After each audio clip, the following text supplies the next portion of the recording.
interior is nearly 200 years older than the exterior. How is that possible? You'll have to come out and find out.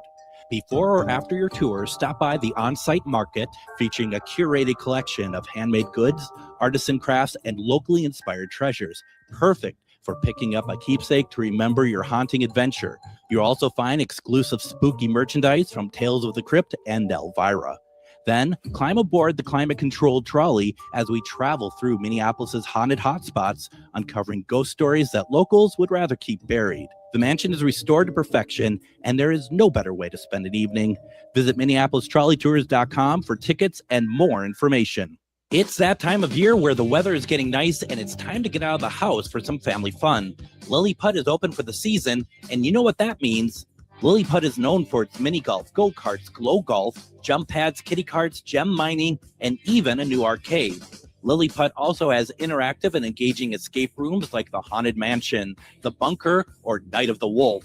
Lily Putt is perfect for parties and group events. Stop by lilyputt.net for more information and hours of operation. With your AM 950 weather, I'm Patrick Lilia. Tonight, showers and thunderstorms possible with a low of 66, then Tuesday clearing with a high of 78.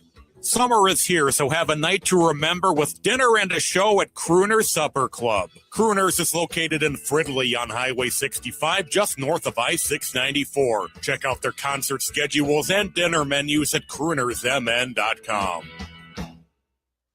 Portions of the following program may be pre-recorded. The views expressed and the opinions given by the individual host, guest, random reptoid, or chupacabra may not necessarily reflect those of AM 950 Radio, its affiliates, or its sponsors.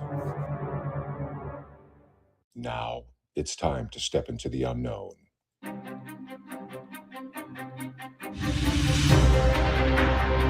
There are things people experience but never talk about. A shadow moving in the corner, flickering of the lights, a disembodied voice. We invite you to talk with us, share your story, share your experience, because this isn't just your story, this is our story. This is GhostBox Radio with Greg Bakun. And this is GhostBox Radio on AM 950, where every night we talk to the paranormal, ufology, Bigfoot, and so much more. My name is Greg Bakun. Thank you very much for joining us tonight. Before we get into it, I just got to say, over the weekend, I think I elevated my cat's social status. I just ran out of food on Friday night, and even though I have hard food for Puff, she likes her soft food. She's elderly now, and I just want to make sure that she has what she needs. And I went to the store and I got her some better food than I normally do. I already had ordered food to be delivered, but I wasn't going to show up till today. So I ended up over the weekend just going to get just basically some cans of food to subside her until Monday. And I ended up, just as a nice treat, getting her some really fancy stuff. And I put it in her bowl and she ate that up like nobody's business, right? Obviously, I mean, normally she'll eat half her food and then save it throughout the day. She ate it all at once.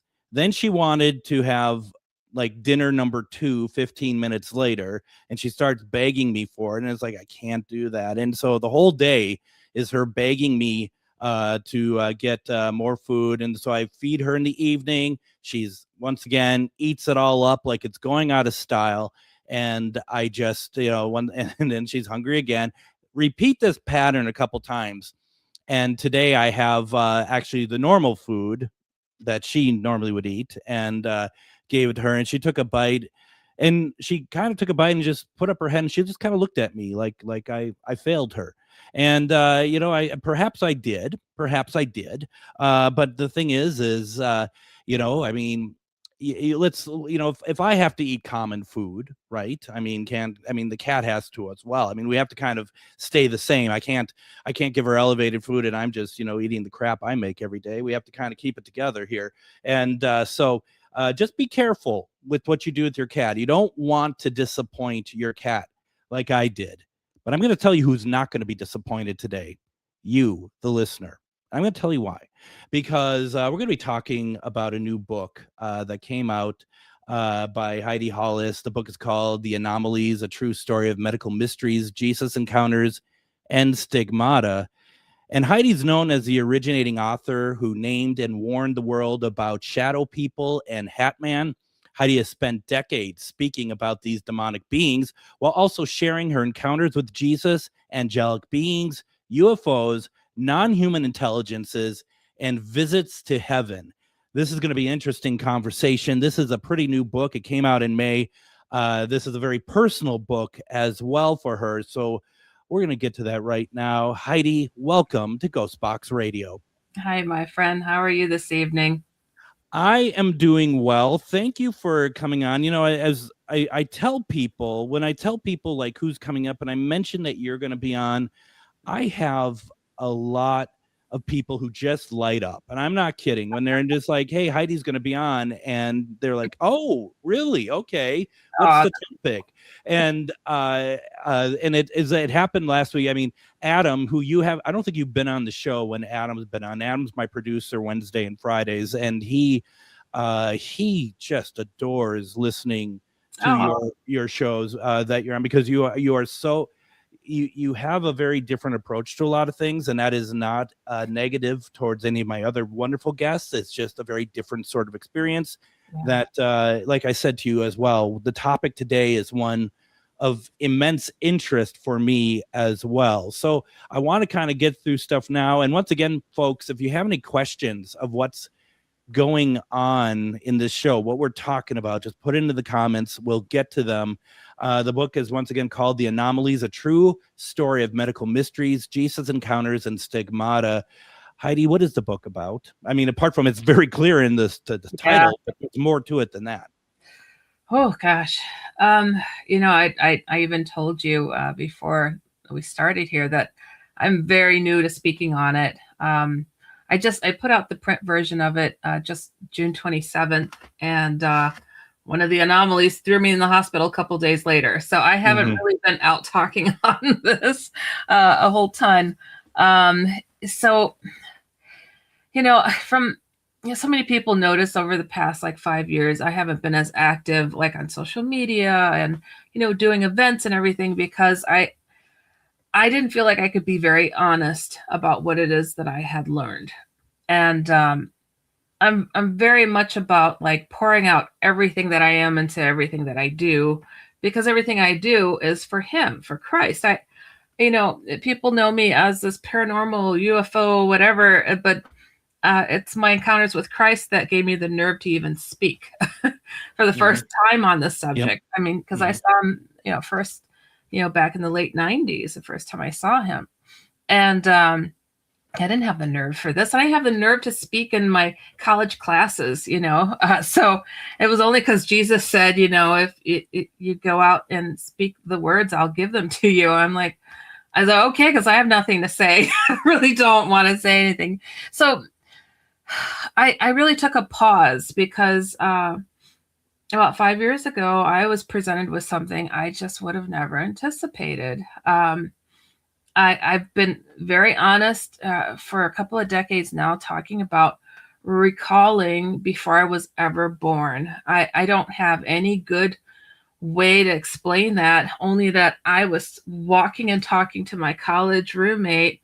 She's sitting on our shared couch, you know, and I'm talking to her, and all of a sudden I am just broadcast someplace else. And it wasn't like, I don't even know. It's more like a reflection of a memory, recalling coming from this light of God and agreeing to come here to do the work that I'm doing now. Right.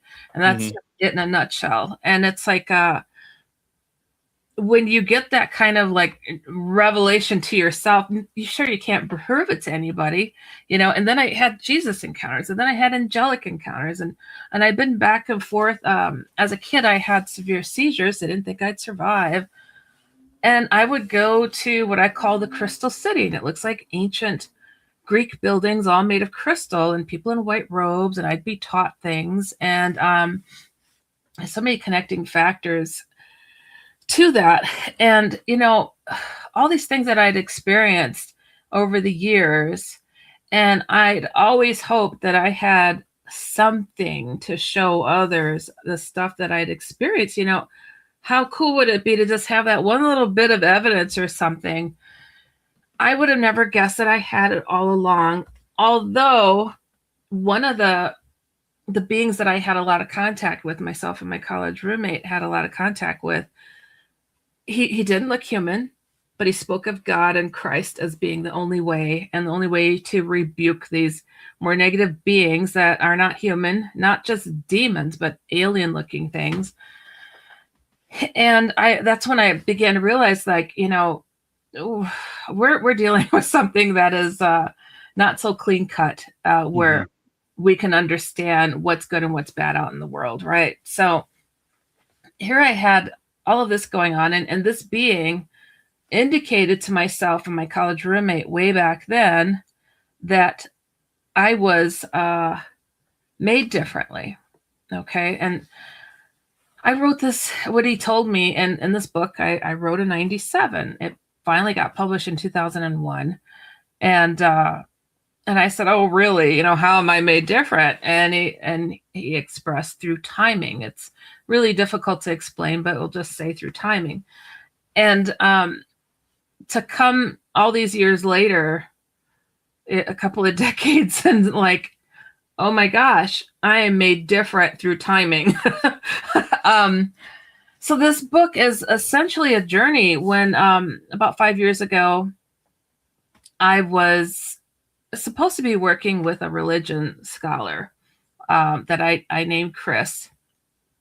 And we're supposed to be working on a book project.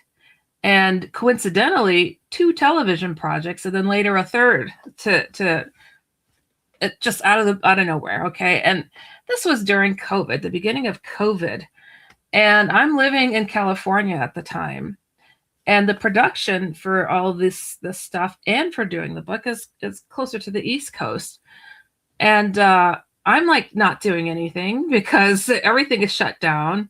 I'm an occupational therapist. I wasn't practicing at the time. And I'm like, sure, everything is pointing to get to the East Coast, not just because of these projects, but I had a couple of very real dreams pointing me to go to the East Coast. I'm like, I just got moved to the West Coast, California. I don't know if everybody recalls, but during that time, a lot of the state borders were shut down during COVID because they didn't want the sick people coming in. So I couldn't even drive across country. Nope. I'm like, how can I get over there? So it was quite a hassle. I'm like, apparently I'm supposed to go. And so I did.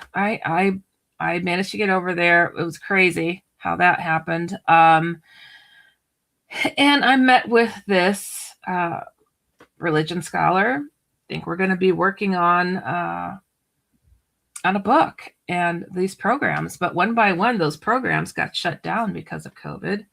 And it didn't take that long.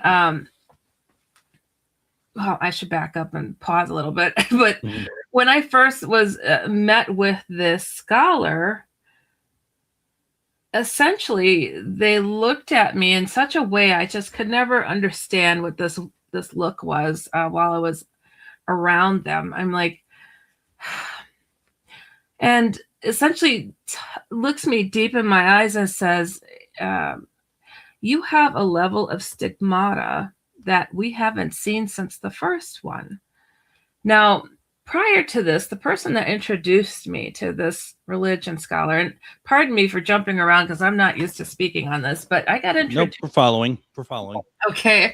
I got introduced to this scholar by way of somebody familiar with the topic of synesthesia. I'd never personally heard of it before, but I was interviewed for weeks by somebody that was familiar with it. And then I got introduced to another person that was familiar with synesthesia. And then they were like, I said, I wonder if I have so much synesthesia, which is this crossing of senses in the brain. So a lot of times if a person hears music, they might see colors dancing in the air or something like that. Mm-hmm. So sometimes when people see the letter A, there's an orange aura around it or something. It's things like that. And I'm like, I don't have that, but I didn't know I had that there's over 100 different categories of synesthesia. People, for me, I see somebody get hit, I absolutely feel it. And to an extent that's just sometimes through the roof. And when inanimate objects, things that should not be aware in any sense, I get a sense of them, and when you think about it, all things are made by the creator, right? So they are a creation of his. So I assume that's why there's a connection that can happen.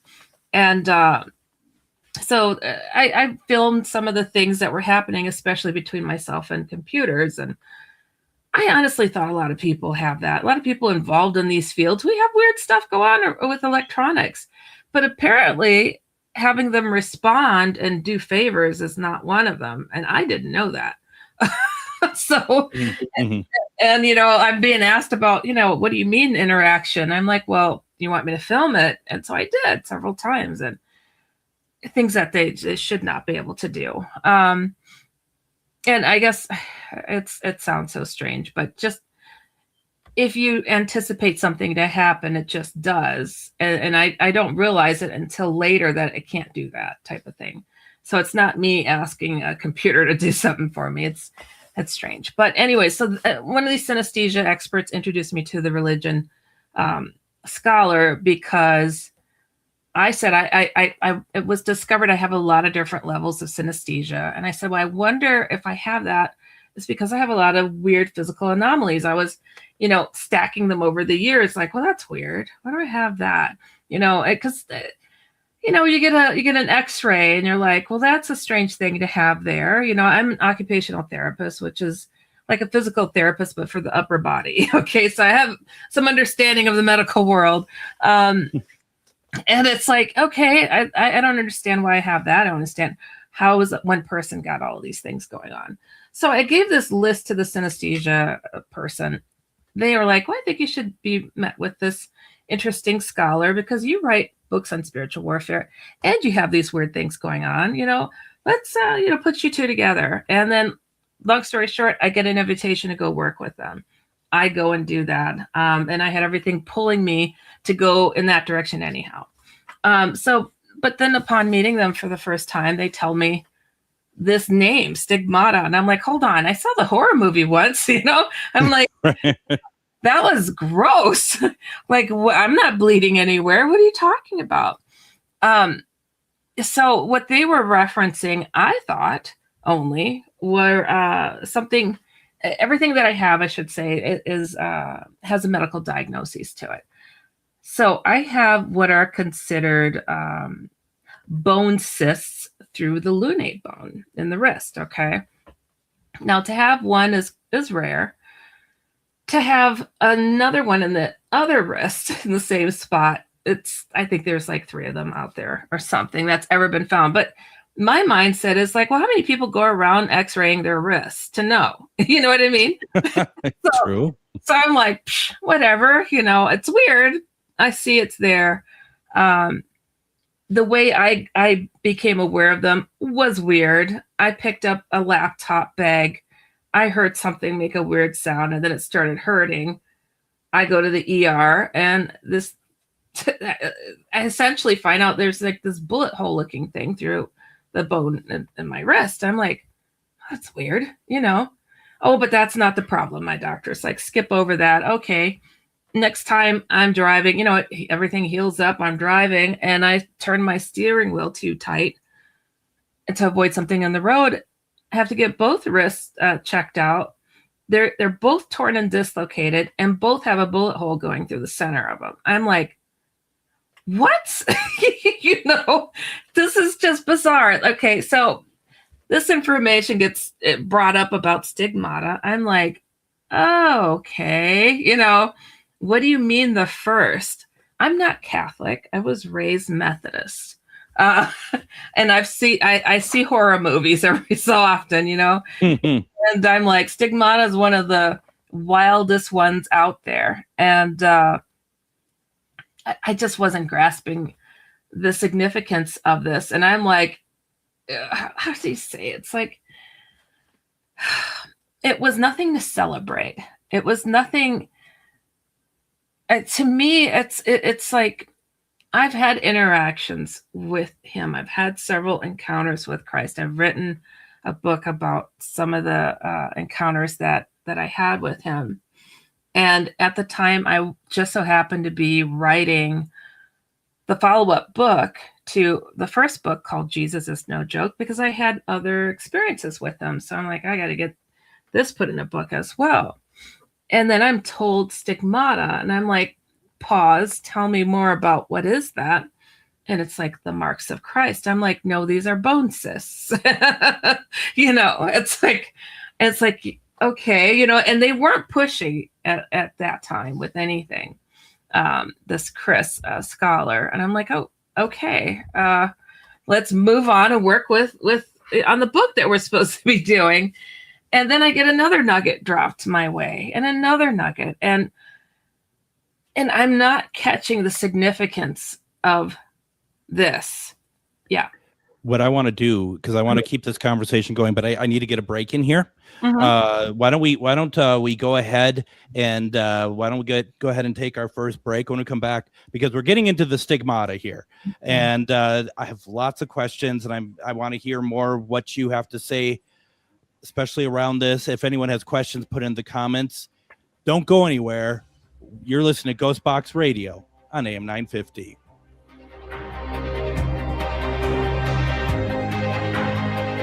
Moonstone Minneapolis is a queer-owned, community-focused gift shop in South.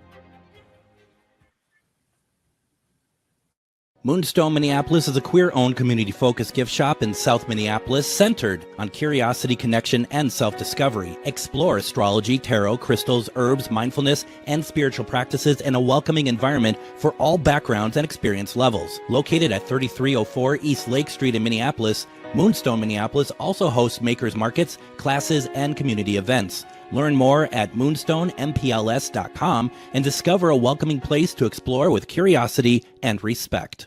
Greg Bakun here. It's nice to get out of the Twin Cities and take some travel excursion to some great locations. Minnesota has so much to offer, which is why I love traveling down to Wabasha and staying at the historic Anderson House Hotel. Opened in 1856, this beautiful hotel offers comfortable accommodations, has a delicious restaurant, and even a speakeasy in the basement to unwind with a drink.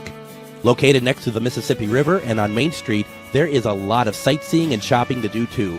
To get more information, go to theandersonhousehotel.com. Greg Bakun here. Like you, I love good, fresh, delicious food. So I want to tell you about this treasure in Roseville called Maverick's Real Roast Beef. Maverick's has the best roast beef sandwiches I've ever had. Made fresh every order. Add fries or onion rings dropped in the fryer when ordered, and you have a winning combination. Maverick's Real Roast Beef has a lot more than roast beef, so check out their website, mavericksbeef.com, or check out their restaurant on Lexington in Roseville. Greg Bakun here. I've been talking for a while about how spooky, fun, and fascinating the Minneapolis trolley tours are, but now there's big news.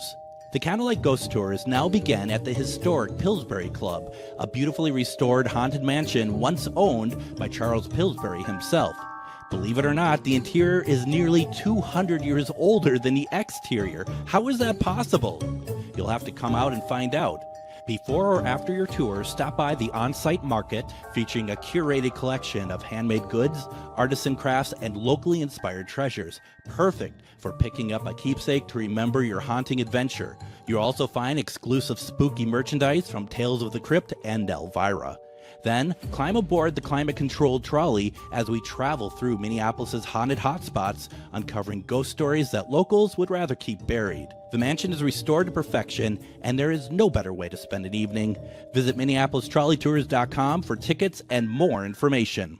Looking for something different for family fun, a night out with friends, or your next team-building event? Try the escape rooms at Lilliput. Step into the haunted mansion, race to find a cure in the bunker, or survive Night of the Wolf, all with just 60 minutes to escape. It's private, immersive, and perfect for groups of all kinds. Book your adventure now, spots fill fast. Visit lilliput.net and see if your team has what it takes to escape.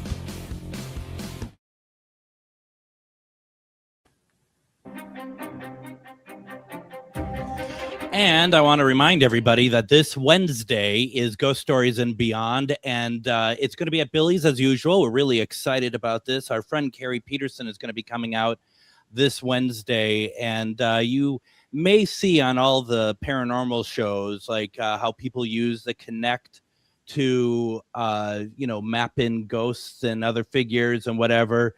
Carrie's been doing it differently. Carrie is mapping out entities, but he believes, and I do too, for that matter, that they are actually aliens, to us aliens. And I'm excited because he's going to be bringing a lot of clips and stuff. He's going to be talking and walking us through what he's captured. For a while, it was only in one location, but now it's moved to other places that he's experienced. I think even including his own house. So it's going to be a great evening. Starts at 6:30 p.m. on Wednesday. $10 to get in. Does not cover food, but don't worry. Burgers are priced on Wednesday. It's going to be a great experience. Join us on Wednesday for Ghost Stories and Beyond. And also very quickly, this Friday, Minneapolis Trolley Tours. Char Savoy and I will be out at the Pillsbury Club doing a paranormal investigation. You're welcome to join us. We actually want you to do it, not me. We'll be there, and we're going to show you this amazing mansion. Starts at 9 p.m. on Friday. Tickets, you can get them at minneapolistrolleytours.com. We talked to so many people who've gone through it, and everyone loves it. It's absolutely incredible. So hope to see you out there Friday. For Heidi, I want to make sure everyone knows it's in her name online here. You can see it in her picture, but I just want to make sure people know to find out everything about Heidi, or at least what she wants you to know. Go to HeidiHollis.com, and you can read up about the books, the podcasts, everything. And it's well worthwhile. You can get the book probably everywhere. You can go to your local bookstore and ask them to order it if they don't have it. If you feel inclined, feel free to go over to GhostBoxRadio.com, Ghostbox Book Club. There is an Amazon affiliated link there that directly helps Ghostbox Radio. Like I've been saying the last couple of weeks, I don't really care how you go about getting it. Just get it. Just get the book, because this is really good. Heidi, I do have a couple questions, or not even a question, statement. I know you've been answering some of these, but I think this is important. Don says that I don't believe only Catholics can be touched by God or Jesus.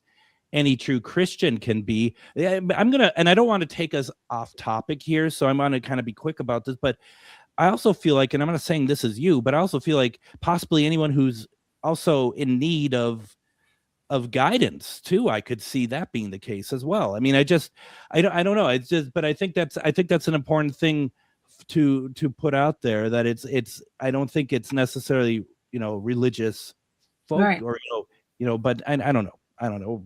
No, I feel the same. And,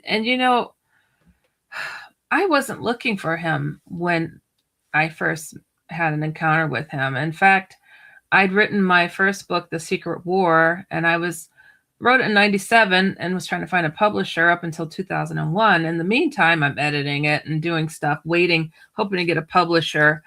And I had bashed the idea that Jesus showed up to people in that book. And I'm not kidding. Like, yeah. I really tore into it. And I had to rewrite that chapter, because before I got it out, I tell people, I think he saw I was a decent person that was about to make a terrible mistake. And, I didn't realize how big of a deal that book would be in the world of waking people up to the reality of shadow people and the Hat Man phenomenon. I'm a college student trying to get word out there. It was something that felt very important after I got my memories back. So I have some questions, and I don't want to take you off track of where you're going with this. I just want to, first of all, with the Stigmata, was it just the wrist, or was it also the ankles? Well, see, that's the wild thing. I thought it was just that, but it is not. I apparently haven't had my ankles or feet x-rayed to know if there's anything there. And I'm almost inclined never to get it looked at, because I have the other ones. Because I again, I just didn't know. And for people that don't know what stigmata is, they are the wounds of Christ. Yeah, Christ from the cross. Yep. Yes, and in the certain locations of what's the crown of thorns? It's the nails to the wrists or the hands. Sometimes the knife to the stomach, under the rib cage. Yes, and I didn't know that there was also an injury to the neck, and then of course the piercing to the ankles or the feet, and these things are seen on the Shroud of Turin to essentially back up that this person was executed a certain way. This is the only person they know to be executed with a crown of thorns on their head, and it shows on the Shroud of Turin. So I have apparently all the markings except for the feet, but I haven't looked. But you haven't looked. It could very well be there. It's do you think that stigmata happened to you like around the time that you're writing your first book, or do you think it might have always been with you? I mean, it's hard to tell, right? Because like you said, you don't go in for annual x-rays of your wrists and your ankles. Right. I mean, well, first off, it took me a long time to get there to say stigmata, because for the past 5 years, I've done my due diligence to prove that religion scholar wrong, because I just wasn't buying, like, why are you telling me this? Anyways, let's get onto this book. You know what I mean? It was really offsetting.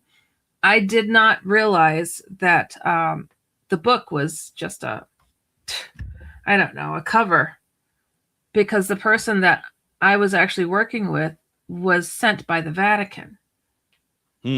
So I was it took a bit for me to realize, like, well, gosh, we're not getting anywhere. They just keep asking questions about me. Who's this? Who's that? And what's going on? And how do you feel about this? Perhaps we could get a full body scan of you, And I'm like, okay, I am really just deflecting. And the way that I was being looked at, I have a name for it now. I just didn't understand it, but it was reverence, and to me, it was so uncomfortable. It was so uncomfortable. And to a point. What part was uncomfortable? All of that. I mean, the reverence of, I didn't earn this. I was very much of the point of, well, if that's what this is, then these are his marks. I didn't earn this. I don't understand. Well, what do you do with this? Then does this help something? Because that's what my life is about, is helping. If this helps, here, take that and do what you need to with that. But, don't call me out on it. Here, does this help? And it was, I just didn't understand it at all. And again, not being raised Catholic, I had no idea the level of how can you say, the process that they go through to understand a miracle. I didn't even know that, like the word mystical. I don't even use that word because it sounds too weird. It sounds like a crystal ball type of thing. They would use the word supernatural. I don't use that word because that sounds too weird again, And here, I didn't know that the Catholics were so much about miracles, supernatural, mystical events, and proving those things. And I didn't understand. They wanted me to go through something. They asked me, are you familiar with the devil's advocacy, where that saying comes from? I'm like, no. That's a process that comes from the Catholic Church, where essentially I would be met with a board of investigators, priests and whatnot, to prove or disprove that I have actually had the encounters with Christ and that I have these stigmata marks. And I literally was like, what do I care what some people of the church believe? I know who I've met. It's Christ. and I couldn't understand the level of what they were aiming for. And I'm like, that's interesting and all, but I'm not here for that. Like, I remember before I was born, why I'm here, what I'm supposed to be working on. And I honestly thought I was closer to the end of that. I put out the word about the shadow beings, the threat of what they're doing here, how they're after the soul, how aliens are involved, the abducting negative types. And I'm like, I've put out several books. I think I've covered the whole faith angle. And I was just like, okay, I think, I need to write this book about my more recent Jesus encounters, and I think I'm done. And to have somebody know more about myself was really odd. I shared, yes, some of these diagnoses I had, but to have a different lens put on it of, well, Heidi, that is exactly what's on the Shroud of Turin. In fact, they wanted me to be met with a researcher of the Shroud of Turin. And oddly enough, things just, I got to the point where I was met with one of the world's top Shroud of Turin researchers, and he wrote the foreword to my book. Yes, he did. Yeah. Yeah. So, and not because of that religion scholar, but because the religion scholar has such a reputation, this Shroud of Turin researcher, whose name is Joe Marino, who took over for Barry Schwartz on shroud.com. He was familiar with this huge scholar. At the time, I didn't know much about this scholar at all. I didn't know they were Vatican. I didn't know. Yeah. So I don't know if you have questions or comments. Jump on in, because it's a lot. It is a lot, and a couple of things. First of all, one of the things that you asked, maybe I'm mishearing, and that you have better clarity now. Yeah. Was that you're just like, why me, right? Whoops, lost connection to my camera. It's you. I hope you can still hear me, but you can. Yes. I think I've had nothing but technical problems tonight. Funny enough. Interesting. The world doesn't need to see me. They know I'm here. Maybe I'll come back. We'll see. But as long as you can hear me, that's the main thing. Yeah. Have you ever asked Jesus why? Why me? Why is this happening? What's my purpose from this?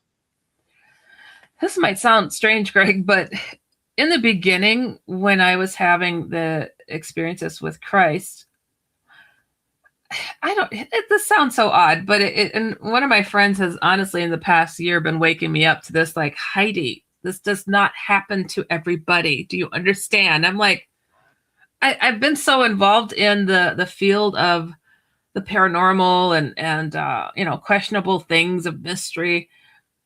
I've met people who think they're, Paul reincarnated, or, it's like I've met so many people, and it's like, oh, sure, I have out-of-body experiences. I project myself over, so I just never thought it to be so odd or rare, because, I'm into the Christ consciousness. I'm like, what? I don't know. All I know is that I've had these encounters with Jesus, and I've just always been very forthcoming about it. So I didn't think it was really odd. When I got my memories back, things made more sense. But even in getting my memories back on why I agreed to come here, I didn't remember Jesus then. Mm-hmm. I didn't remember in that part. So I would have never anticipated him to come forward as he has, and to have me do what I've been working on. But I could tell you when I was told this is a stigmata, I blew it off, to an extent, and I was in touch at the time with my friend, Father Ray Boucher. He is really well known for his work in the field of ufology, but he's a priest. He's an Anglican priest as well. He also introduced the topic of the Collins Elite, which is this group within the government that has expressed faith-based concerns about the threat of certain alien beings being demonic. So, and that's a big deal, like a huge thing out there. Yeah. And my other friend, Nick Redfern, wrote about his understandings of the Collins elite in his one of his books too. So it's, oh gosh, just so much. Where was I going with that? That's okay. I feel invisible over here. First of all, it's like hello, I don't exist. Ghost in a box, like I don't know, GhostBox Radio or something. Right, exactly. What I want to do is, why don't we go ahead and take our next break? When we come back, I want to talk a little bit about. I want to talk about this and aliens, if I can. Yes. Also, folks, if you have any questions for Heidi, this is a really cool conversation. Put your question in the comments. Don't go anywhere. You're listening to GhostBox Radio on AM 950. Greg Bakun here. I've told you about the out-of-the-world roast beef sandwiches at Maverick's Real Roast Beef, but I haven't told you about their Philly steak sandwiches, turkey bacon avocado sandwich, BLT, crispy chicken, fish sandwiches, brisket, or pulled pork. Okay, you get the idea. They make a lot of delicious food to the same standard as their famous roast beef sandwiches, and now I'm starving. I'm going to go to Maverick's Real Roast Beef off Lexington and Roseville, and you need to go too. Check out their menu at mavericksbeef.com. Greg Bakun here. I've been talking for a while about how spooky, fun, and fascinating the Minneapolis trolley tours are, but now there's big news. The Candlelight Ghost Tours now begin at the historic Pillsbury Club, a beautifully restored haunted mansion once owned by Charles Pillsbury himself. Believe it or not, the interior is nearly 200 years older than the exterior. How is that possible? You'll have to come out and find out. Before or after your tour, stop by the on-site market featuring a curated collection of handmade goods, artisan crafts, and locally inspired treasures. Perfect for picking up a keepsake to remember your haunting adventure. You'll also find exclusive spooky merchandise from Tales of the Crypt and Elvira. Then, climb aboard the climate-controlled trolley as we travel through Minneapolis' haunted hotspots, uncovering ghost stories that locals would rather keep buried. The mansion is restored to perfection, and there is no better way to spend an evening.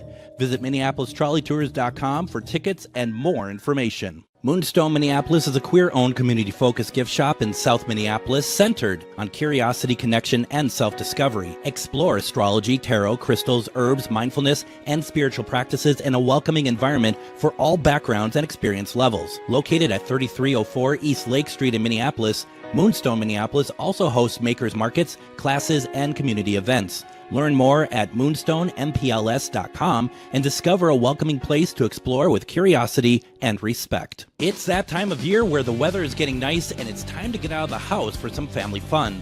Lily Putt is open for the season, and you know what that means.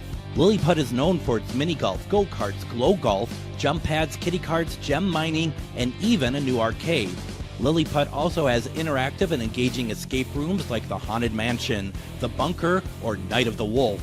Lily Putt is perfect for parties and group events. Stop by lilyputt.net for more information and hours of operation. Greg Bakun here. It's nice to get out of the Twin Cities and take some travel excursion to some great locations. Minnesota has so much to offer, which is why I love traveling down to Wabasha and staying at the historic Anderson House Hotel. Opened in 1856, this beautiful hotel offers comfortable accommodations, has a delicious restaurant, and even a speakeasy in the basement to unwind with a drink. Located next to the Mississippi River and on Main Street, there is a lot of sightseeing and shopping to do too. To get more information, go to theandersonhousehotel.com.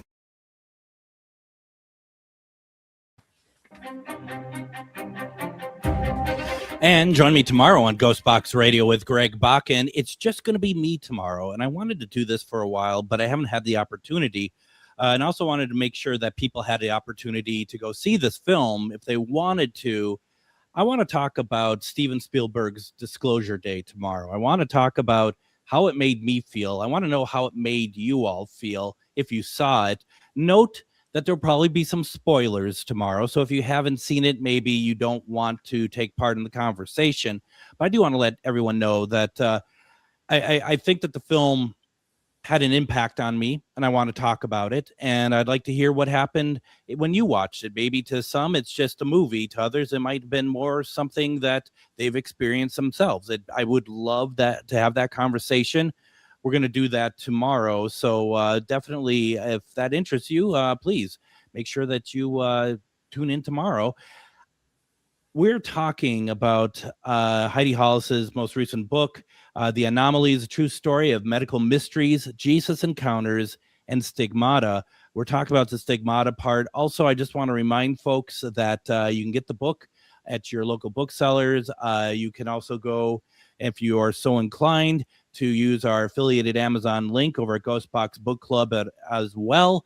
It's well worth getting this. And I haven't made it all the way through the book yet, but I'm hoping Heidi's okay that once I do, I'd love to have you back on, Heidi. Of course. Talk further about it. But I want to kind of ask you, you've kind of been in the center of all these different entities and experiences.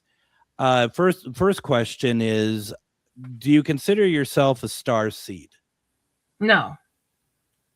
Why is that? I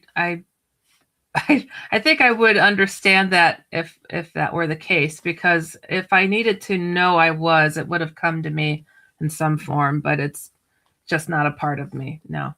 I gotta tell you too. Yes, go ahead. Involved in my book is a CIA scientist who is involved in these conversations and understanding this field of ufology, non-human entities, and all, and let me know I was not a hybrid or anything along those lines.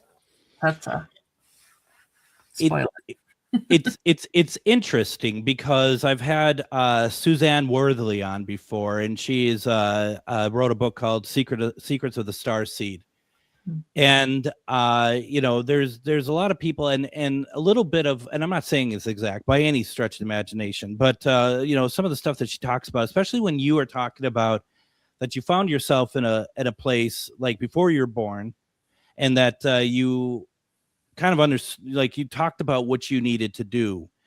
I mean, I'm not saying that that's exclusive to anyone that's a star seed, but I also, the whole thing is too that there's a lot out there that don't realize that they are, and that there's activation. I'm not trying to push you and being like to say, tell me you're a star seed, but what it comes down to is those are things that I found very interesting. And, I also think that as someone who grew up Catholic, someone who loves the conversation about stigmatas and miracles, and especially religious artifacts and religious miracles, I feel like that we tend to, we as the general, we blur the lines sometimes between aliens and religion. And I've always kind of wondered, is that really kind of what happens when it comes to Jesus, and I'm not saying that it does, but I've always kind of had that in the back of my mind.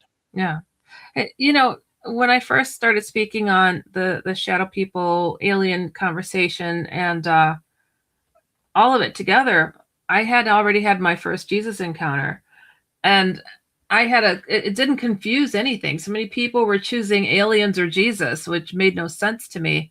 I'm like, Jesus can exist in the presence of there being non-human entities, and these non-human beings recognize Christ. They told me this even. And also more positive beings, and taught myself and my college roommate on how to use his name in the face of the more negative ones. It's like, well, how do you know which ones are negative? They can't stand the name of Jesus's name. This is what so-called non-human beings are telling me, that looked like a small child, but had the larger eyes and everything, but spoke of things as if it were an angel or something. But taught me to teach the world essentially on shadow people, Hat Man, and negative alien beings, and of certain things to come. And, here I have been speaking on this for as long as I have, and nothing's been proven wrong yet that they've told me, even to the point of saying that I would get a hint that things were going to start picking up after a new color has been discovered and a new color has been discovered. So it's been getting interesting, and I worry for people.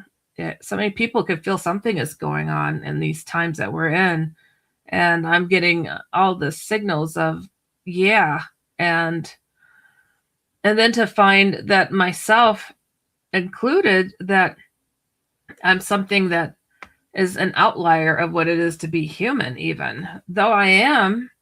But I guess the best way to say is I have all the same components of everybody, but things are rearranged differently, as if with a new set of blueprints. Because a lot of these odd things I have, they're on both sides all the way down. If somebody has a malformation anomaly, it's usually on one side of the body, Mm-hmm. This is a program of, like instructions to put. So the evidence that I had always prayed for, I had it all along. But I was saying that I was talking to Father Ray Boucher during that time that I was met with the Vatican scholar. And it was information that was passed along to me from the CIA scientist that kept me not just blocking them all out fully, what the Vatican scholar was telling me, because I was essentially told that only gamma radiation could cause the holes that I had in my wrists. And gamma radiation is not here on Earth. There's nothing like that, except they suspect it's on the Shroud of Turin. But then, long story short, supposedly that's not what he said, but it kept my attention to keeping distance of the scholar. But you're going to say something else. No, I was just agreeing with that. We have about 4.5 minutes left here. One thing that I cut you off on, I think way back in the first segment, was you talked about that there was a first stigmata that they kind of were comparing you to. Yes. What is that? What is that? I cut you off on that, and you didn't finish your thought on that. St. Francis of Assisi. I didn't know who he was. And apparently he was the very first person to come up with stigmata, and his were brutal. It looked like nails were literally sticking out of his palms. And they said that mine was the second most profound that they've ever come across in the church, the history of the church. I didn't know what they were speaking of, but now I understand. And apparently we have some things in common, and it's so much to put together in this conversation, because they asked me so many different things and new things about my family's history as well. So they knew who I was before I understood. The Vatican knew before I knew anything. So as we're wrapping up here, are you have some kind of official status within the Vatican as some kind of I don't know miracle or whatever they call that? No. I declined their offer to go through their process. They were not really clear to me about what it is that they wanted. I'm like, if this helps, great. But they said something to me that really threw me off. They said, thousands of people are going to want to line up just to meet you. And I was literally getting out of their truck when they said this. I spun in midair. I said, well, then we can't let that happen. And I said, I cannot imagine anybody who's actually met Christ would want to block a hair on his head from being glorified. I just didn't want that type of attention, It was fun. It's funny, and I mean this ironically. I'm going to talk about Disclosure Day tomorrow, and I'm sure you've seen it, right? Yes, I have. So, and it kind of reminds me of Emily Blunt saying, "I don't want to be your religion. I am not your religion." That's kind of what you're saying. I have a lot to say about that film. I'm like, gosh, I just don't even know what to tell you. That I didn't like where that was going. Let's just put it that way. But this, I think when you don't have an understanding of, I didn't understand that the Catholic Church looks for these miracles to help people with their faith. I said, well, if that can help, great. And I'd stepped away from them because I wasn't understanding. I didn't know what they're wanting. Met this Methodist gal, but they were trying to create a bridge of understanding from what I see now, between the alien conversation, these shadow beings, and God being real and Christ being real as well. And apparently God does leave evidence. And I happen to have this that I was born with. These things are congenital for the most part. And they were there all along. But the odds of them being all in one person, it's the stacking. It's not just having one. It's having multiple things that you just, honestly, it's many, many times over the population of there ever being humans. I mean, it's at a ridiculous level. And to be precisely in the Shroud of Turin locations, what's seen, from the neck to the palms, to the knees, to the forehead. It's a lot of different things. So yeah, it's so much. Yeah, it is. And folks, you can definitely read more about it. Get the book, The Anomalies, A True Story of Medical Mysteries, Jesus Encounters, and Stigmata, written by Heidi Hollis. Heidi, this is great. Thank you so much for joining me tonight. I appreciate it. Thanks, Greg.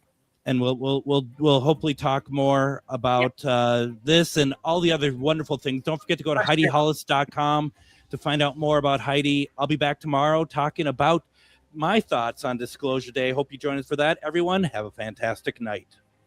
Good night.